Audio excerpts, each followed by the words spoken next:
میچسبه دستتون رو با کمی آب نم بزنید، خیس کنید که این تو دست نچسبه. یه 2-3 بارم اگه دیدید که میچسبه دستتون رو نم بدید، ورز بدید، اینو بلند کنید تو همین کاسه بسته دیگه. دستامو خیس میکنم، بعد این از این مایه کوفته ور میدارم، بعد وسط اینو 2 تا آلو میذارم، 2 تا آلوی خورشتی میذارم.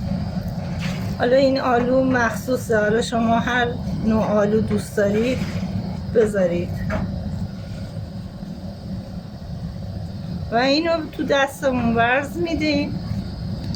بعد یه کمی کف و این سینی و آماده شد میذارم اینجا که نچسبه.